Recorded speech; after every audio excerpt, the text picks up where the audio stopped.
ह्या फॅब्रिकपासून मी एक छान अशी बॅग बनवली होती. ह्या जी बॅग बनवली होती त्याचा फोटो तुम्ही स्क्रीनवर बघू शकता. तर ती बॅग बनवल्यानंतर हे 4 पीसेस साईडची कट झाले होते. तर त्यातले 2 पीस बॅगेलाच आतमध्ये पॉकेटसाठी जोडले आणि हे 2 पीस राहिले त्याचे आपण अगदी झटपट 2 पाउचेस बनवूया.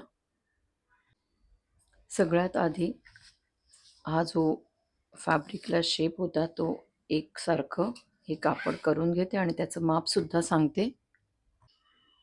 हे 10 इंच बाय 5 इंचाचे हे 2 पीस आहेत आणि सारख्याच मापाची 2 अस्तरचे सुद्धा फॅब्रिक आहेत. ह्या 5 इंचाच्या 2 झिपर, झिपची सरळ बाजू सेपरेट करते. झिपची सरळ बाजू कपड्याच्या सरळ बाजूवर ही अशी जोडायची आणि ही दुसरी बाजू अशी. त्याच्यावर हे अस्तरची सरळ बाजू त्याच्या वर ठेवायची.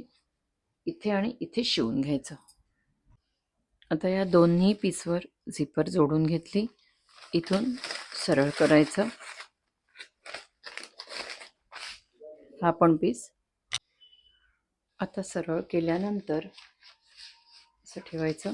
इथे टॉप स्टिच आणि इथून इथे शिवून घ्यायचं. म्हणजे अस्तर आणि हे फॅब्रिक एकत्र जोडलं जाईल असं ह्या दोन्ही पीस. इथे टॉप स्टिच करून झाल्यानंतर इथून रनर घालायचे. इथून एक आणि ह्याला इथून एक. दोन्ही रनर घालून झाल्यानंतर उलट बाजूला करायचं.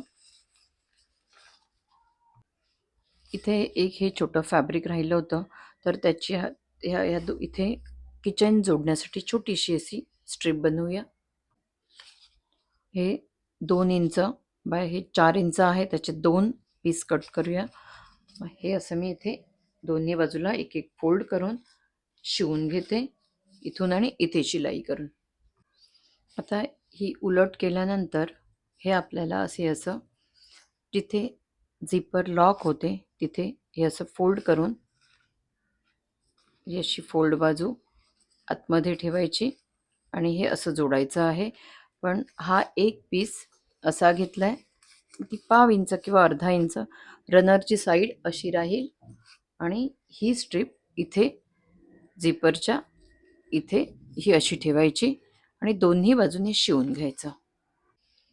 तर ही अशी दोन्ही बाजूला जोडून घेतली. जोडल्यानंतर शिलाईच्या बाहेरचं जे कापड आहे ते कट करायचं आणि जर तुमच्याकडे अस्तरची पायपिन असेल तर ती करू शकता किंवा अशा तयार पायपिन येतात ती सुद्धा पायपिन अशी करू शकता. हे झाल्यानंतर हे जे आहे हे हे असं ठेवून इथे आणि इथे शिवून घ्यायचं.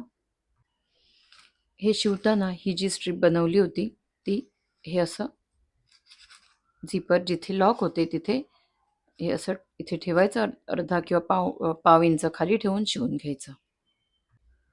इथे दोन्ही बाजूला पायपिंग करून घेतली आणि हे जे इथे वर शिलाई केली होती त्याच्यावर दोन्ही बाजूला शिवून घेतलं. त्याच्यानंतर हे अर्धा इंच इथे असं मार्क करायचं आणि ही शिलाई आहे त्याच्या इथून शिलाईच्या इथे अर्धा इंच ठेवलं आणि हे असं अर्ध्या इंचावर मार्क करायचं. तसंच इथे दोन्ही बाजूला कट करून घेऊया. आता इथे कट करून घेतल्यानंतर दोन्ही बाजूला पायपिंग करून घ्यायची. आता इथे झिपर आहे तर इथून पायपिंग करताना हा असा एक छोटासा फोल्ड करायचा आणि असा फोल्ड इथून इथे शिवायचं. असाच फोल्ड इथे सुद्धा.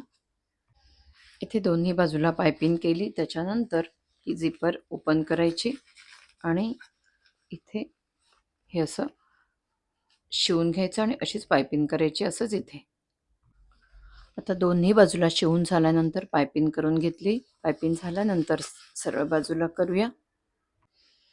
ही अशी 2 प्रकारची पाऊच झाली. ह्याच्यात तुम्ही मशीनचं सुद्धा काही सामान ठेवू शकता किंवा कॉईन्स किंवा कार्डसुद्धा याच्यात ठेवू शकता. हे असंच आहे. दुसरं सुद्धा छानसं पाऊच झालं आहे. खूप उपयोगी अशी ही पाऊच आहेत आणि छोट्याशा पीसपासून बनवली आहेत.